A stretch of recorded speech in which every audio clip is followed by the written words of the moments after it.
insult to the young people. It's just a paper made of a tiger. Heavy with anger. You always make bold statements. They are heavy with disappointments. You appear dangerous from afar, but heavy with anger, heavy with the false hope and the fake dreams that you have been selling the youth of South Africa. Today, Mr. President, we have been sent to deliver a simple message to you. One that the praise singers have no courage to tell you. On my right are CVs of youth inclusive of graduates who have been looking for jobs without success. It is a lie that they are lazy. It is a lie that they sit at home and bask under the sun like Honorable Gwede Mantashe suggests. They wake up every morning. They ask their families for the last cent. They must choose between buying bread or buying a bus ticket. They must choose between buying electricity or buying data. Your ministers and premiers are all praise singers, Mr. President. All of them did not engage in the substance of your SONA. They did not defend your SONA. They were just looking for your applause and affirmation. Your chief whip comes and speaks about the National Development Plan. Yet former President Thabo Mbeki, who all of you like to quote, keeps telling you, Mr. President, the NDP is not a plan. Why? A plan requires clear steps, time frames, measurable objectives, and defined responsibilities at each and every level of government. Now, President, let me take you to Singapore. When Singapore gains independence in 1965, they implement the Economic Development Plan, focusing on industrialization, education, and infrastructure.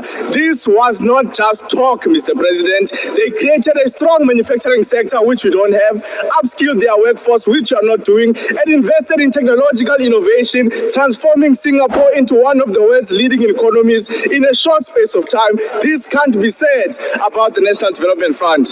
Honorable Premier of Limpopo, please don't be narrow. When we say post-secondary education, we're not just talking about universities. We're talking about TVET colleges. We're talking about training centers.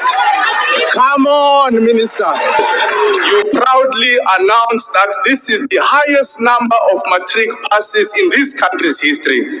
But what is the point of celebrating statistics when you know deep down that thousands of these learners are going back home because there is no space in post-secondary education? What was even more worrying is that when we asked the Minister of Higher Education about additional spaces, he spoke to us about CET centers. CET centers are primarily designed for community education to serve adults that want to write matric or redo their examinations. They are simply not structured, funded, or even mandated to absorb the large numbers of learners who have already passed matric and are seeking post-secondary education. I don't know where Minister Nzimande is. Can you please educate the young man, because clearly he doesn't know anything about higher education. Your State of the Nation address, President, like the 7 you gave before that, reminds us of a paper tiger. You always make bold statements. You appear dangerous from afar, but when we pay closer attention, we see a paper tiger. You listened attentively to you, President, when you said during your days you used to go door to door to look for a job. As if the youth of this country has not walked all the streets and stood in each and every traffic light looking for a job in South Africa.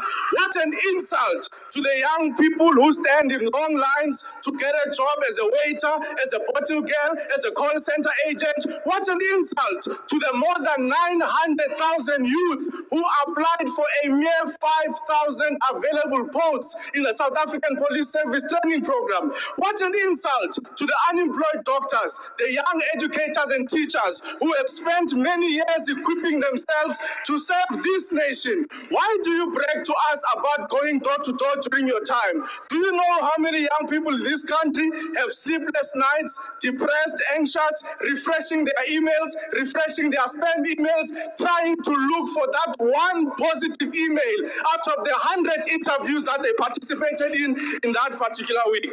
Mr. President, these are just a few CVs which are gathering dust in our communities, but there are many other millions of CVs of young people who are unemployed in this this country. And from now onwards, we're going to rally the youth of South Africa to physically deliver CVs at the doors of the union buildings, at the doors of parliament, and in the office of Honorable Pede Mantashe. We're going to publicly share your official email addresses, not the fake ones you put on Google, so that the youth can send you all our CVs each and every day until you take the struggle of joblessness serious in South Africa. President, I want to invite you just across the road, President. When you were busy delivering your SONA, students at CPUT were sleeping outside, President. On Monday night, I went to visit one of the students who were arrested. Please, President, on your way to your 20-bedroom house in Clifton, pass District 6 so that you can see this crisis with your own eyes. On my left, Mr. President, this box carries the cases of students who have completed all their academic qualifications or requirements, but universities are withholding their degrees because they owe the university debt. Why do you withhold the degree of a student that owes you money? Because it is the very degree that must be the key that unlocks employment opportunities for them to be able to have a monthly income. Give them their degree so that they can be able to go and seek a job. We want to take this opportunity, President, to tell you that these boxes are very heavy. They are heavy with disappointment. They are heavy with anger. They are heavy with anger. They are heavy with the false hope and the fake dreams that you have been selling the youth of South Africa. We want to thank all the key stakeholders that have participated in the final draft of the Student Debt Relief Bill of the EFF. We are now ready and prepared to present the bill before this House. We want to see, Mr. President, who are you going to stand with in the struggle of student debt? Who are you going to stand with? Are you going to be with the students? Are you going to be with the youth of South Africa? Or are you going to abandon them? We are submitting these CVs to you, even though you ran away.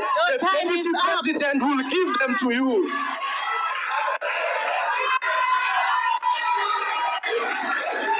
President, we felt the pain of Minister Sihle Lonzi. He's a master's candidate. Rather, he's got a master's. He's got experience in governance. But you have reduced him into a boy and deputy minister of an illiterate, matriculate white man.